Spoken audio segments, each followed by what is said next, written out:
Aditya Degree Colleges, leading companies లో 10,000 plus placements with 13.5 lakhs highest package.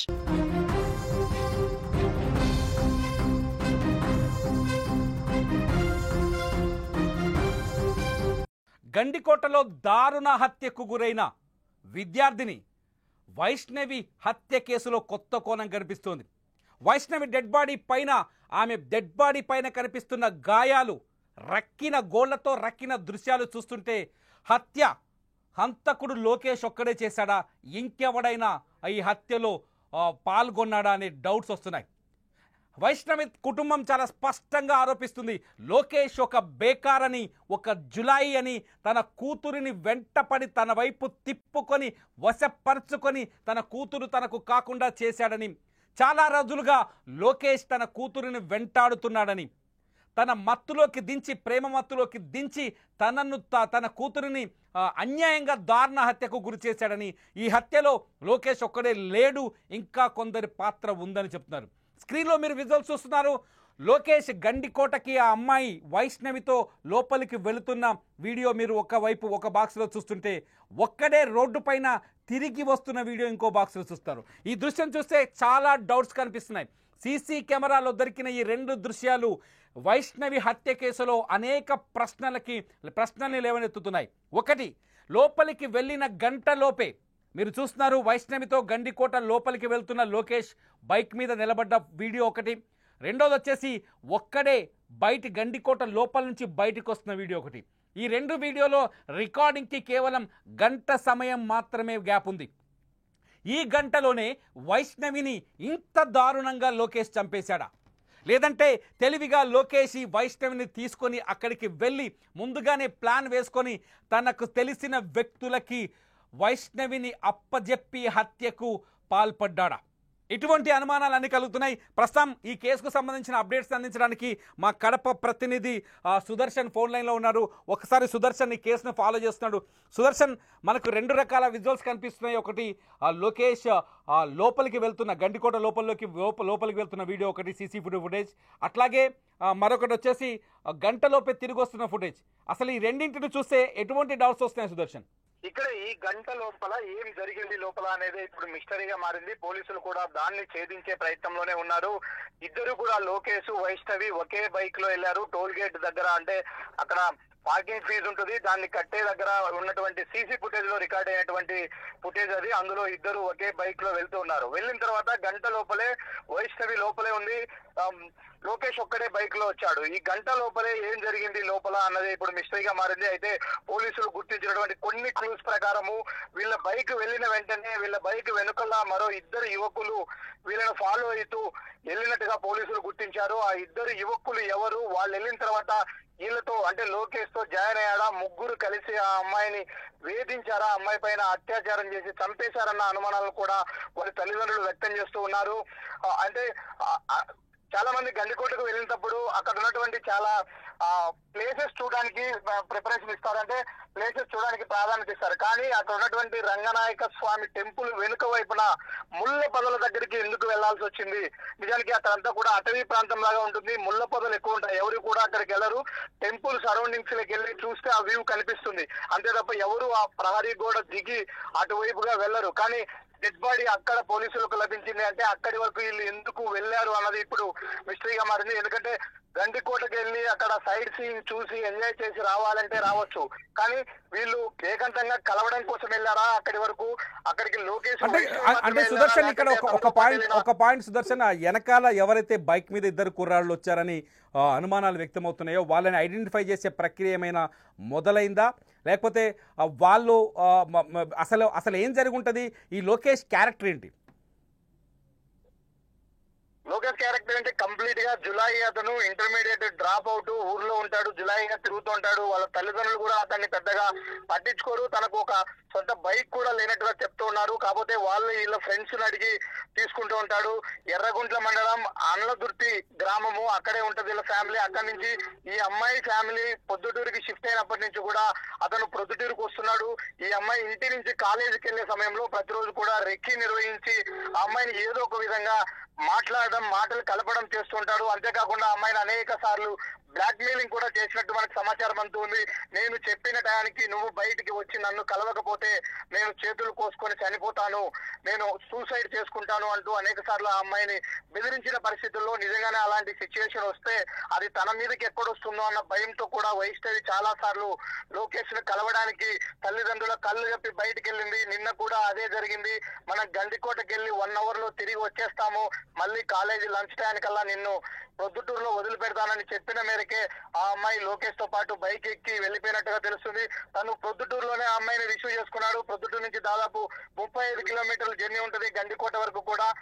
ఇద్దరు ఒకే bike లో వెళ్లారు. గండికోటలో లోపలికి ఎంటర్ అయ్యేటప్పుడు సీసీ ఫుటేజ్ లో రికార్డ్ అయింది. తర్వాత వీళ్ళిద్దరు వెనుక అంటే ఆ అమ్మాయి పడి ఉన్నటువంటి ప్రాంతాన్ని పరిశీలిస్తే, ఆ అమ్మాయి దేహం పైన ఉన్నటువంటి మృతదేహం పైనటువంటి గాయాలను పరిశీలిస్తే కూడా ఇది ఒకరు చేసిన చర్య కాదు, ఖచ్చితంగా ఇద్దరు ముగ్గురు ఇందులో ఇన్వాల్వ్మెంట్ ఉంది, ఖచ్చితంగా ఒక గ్యాంగ్ చేసిన పని. ఎందుకంటే అమ్మాయి మొహం మీద ఘాట్లు ఉన్నాయి, అమ్మాయి చెస్ట్ మీద గాయాలు ఉన్నాయి, అలాగే వివస్త్రం చేశారు. అమ్మాయి ఒంటి పైన నూలు పోగు కూడా లేని పరిస్థితి. ఒక ముళ్ళ పొదల్లో అంటే దాచేశారు, ఒక అనాథ శవాన్ని ఎలా పడేస్తారో ఆ విధంగా ముళ్ళ పొదల్లో డెడ్ బాడీ ఎవరు గుర్తించకుండా పడేసిన సిచ్యువేషన్ లో ఉంది. కాబట్టి ఖచ్చితంగా ఒకరైతే అంత దూరం తీసుకెళ్లలేరు, ఒక్కరైతే ఆ విధంగా చేయలేరు. కాబట్టి ఇతని వెనుక గ్యాంగ్ ఉంది. ఇప్పుడు ఆ ఇద్దరు ఎవరైతే వెనుక వైపు వెళ్ళారు అంటున్నామో వాళ్ళను గుర్తించే పనిలో పోలీసులు ఉన్నారు. వాళ్ళు కూడా ఇతని సొంత గ్రామానికి చెందిన వాళ్ళే. ఎందుకంటే ఇతను గ్రామంలో కూడా ఒక గ్యాంగ్ ను మెయింటైన్ చేస్తున్నాడు. ఇతనితో పాటు 3-4 గ్యాంగ్ చేసుకుని ఎప్పుడు తిరుగుతూ ఉంటాడు. ఆ గ్యాంగ్ లో ఉన్నటువంటి సభ్యులైనా లేకపోతే వేరే వాళ్ళు ఎవరైనా ఉన్నారా అన్న కోణంలో ఇప్పటికైతే కొంత అనుమానాలు బలపడుతూ ఉన్నాయి. మరొక విషయం కూడా ఇప్పుడిప్పుడే బయటకు వస్తూ ఉంది. ఇతను ఆ అమ్మాయి పోలీసుల విచారణలో మొదటగా చెప్పింది, ఎస్ మేమిద్దరం కలిసి గండికోటకి వెళ్ళాము, ఆ విషయము మా తల్లిదండ్రులకు తెలిసింది, వెంటనే అక్కడి నుంచి వెళ్లిపోమని ఆ అమ్మాయిని జమ్మలమడికి వచ్చి బస్ ఎక్కిచ్చేశాను నేను అని మరో వర్షన్ కూడా పోలీసులకు చెప్తూ ఉన్నాడు. అంటే విచారణలో చెప్తున్నాడా అమ్మాయిని అప్పటికే నేను గండికోట నుంచి తీసుకొచ్చేసి బస్ ఎక్కేసాను జమ్మలమడిలో అని? ఎస్ విచారణలో చెప్తున్నాడు. అంటే ఇంకా హత్యను ఒప్పుకున్నాడు సుదర్శన్, ఒప్పుకోలేదా హత్య చేసిందేనే అని? హత్యను ఒప్పుకోవట్లేదు. కలిసి వెళ్ళిన మాట వాస్తవము. అయితే ఆ అమ్మాయి ఏ విధంగా చనిపోయిందో, అక్కడ ఎందుకు ఉందో కూడా నాకు తెలియదు అన్నట్టు కూడా అతను పోలీసు విచారణలో బుకాయిస్తున్నట్టుగా మనకు సమాచారము అందుతుంది. నేను ఆ అమ్మాయిని తీసుకెళ్లాను, కలిసి మాట్లాడుకున్నాము, తర్వాత ఆ అమ్మాయిని నేను తిరిగి బస్ ఎక్కిచ్చేశాను అని చెప్తూ ఉన్నాడు.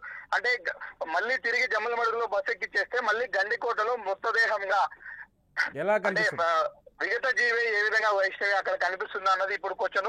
దీని అంతటి కూడా ఎంటైర్ పోలీసులు ఇక్కడ కాలేజీ దగ్గర అమ్మాయిని రిసీవ్ చేసుకున్న దగ్గర నుంచి అక్కడి వరకు వీలైనన్ని సీసీ ఫుటేజ్లను పరిశీలించే పనిలో పన్నారు. ఇప్పటికే ప్రొద్దుటూరు జమ్మలమడుగు పోలీసులు ఇద్దరు కలిసి ఈ కేసును విచారిస్తూ ఉన్నారు. ఎందుకంటే ఒకవైపున అమ్మాయి తల్లిదండ్రులు ఆగ్రహం వ్యక్తం చేస్తున్నారు, వాళ్ళని ఎన్కౌంటర్ చేయాలి, మా అమ్మాయి మృతదేహం దహన సంస్కారాలు అయిపోయే లోపలే వాళ్ళు కూడా మృతదేహాలుగా మారాల్సిందే అంటూ వాళ్ళు ఒకవైపు ఆగ్రహం వ్యక్తం చేస్తున్న నేపథ్యంలో పోలీసులు ఈ కేసును చాలా సీరియస్ గా తీసుకున్నారు.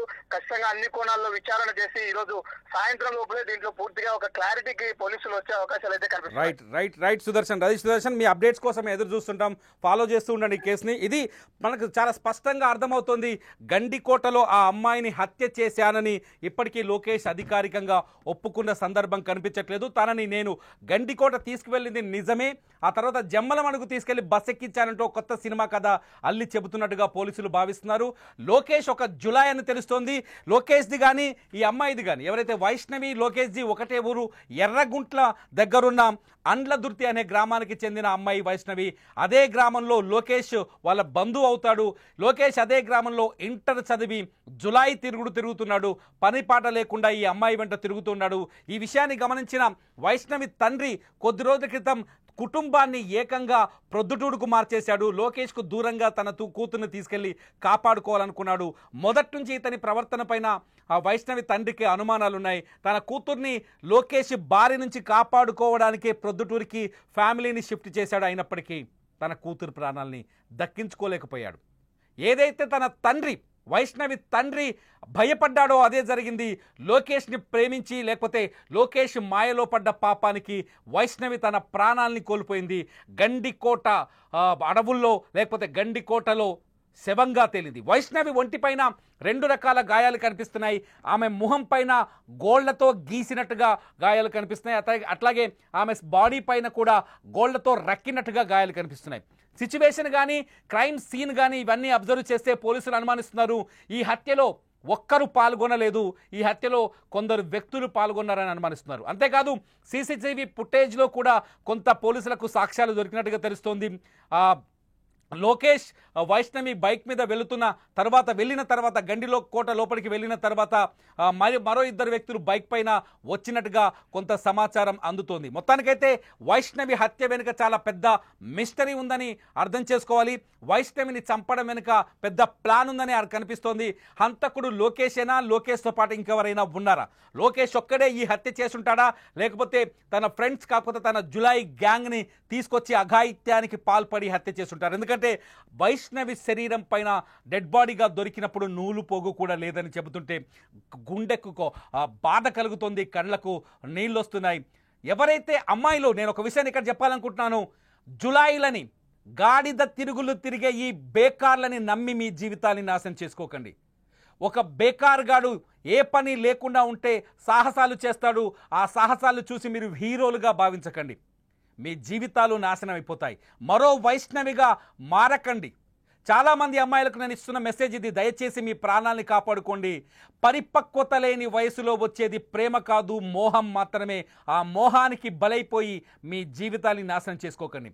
మీకోసం మీ తల్లిదండ్రులు ఎన్ని ఆశలు పెట్టుకున్నారో ఒక్కసారి ఆలోచించండి. వినండి వైష్ణవి తండ్రి మాటలు వినండి. ఒక్కసారి వైష్ణవి తండ్రి మాటలు వింటే మీకే అర్థమవుతుంది ఆ బాధ ఎలా ఉంటుందో. ఇంతకుముందు మీ పాప నేడు సతాయిస్తా అన్నాడు కదా, సతాయిస్తుంటే నేను ఇది చేయండి, నాది సొంతం ఇదంతా. సతాయిస్తుంటే మన ఆడపిల్లలకు వెళ్ళడం, నేను వీడికి వచ్చినా వీడికి ఏంటి గొడవ నాకు అని వచ్చినా అని ఇసిపెట్టలేవాలి. వాళ్ళు ఫుల్ గ్యాంగ్, నా అమాపులు గ్యాంగు ఎరుగుంటంతా తాగి అల్లరి చేస్తుంటే నేను చూసిన పిల్లలు 3 సార్లు చూసినా, పడిపోయి అంతా గ్యాంగ్ అంతా చూసినా. నేను నన్ను చూసి ఇంత పక్కకు పోతున్నాడు, మా ఊరే కాబట్టి. వాని ఎంట్రికౌంటర్ చేయాలా, తెలంగాణలో చేసినట్టు. మీ చేత కాబట్టి నేనే చేస్తా, ఓకేనా? ఇది వైష్ణవి తండ్రి మాటలు వింటుంటే మీకేమర్థమవుతుంది?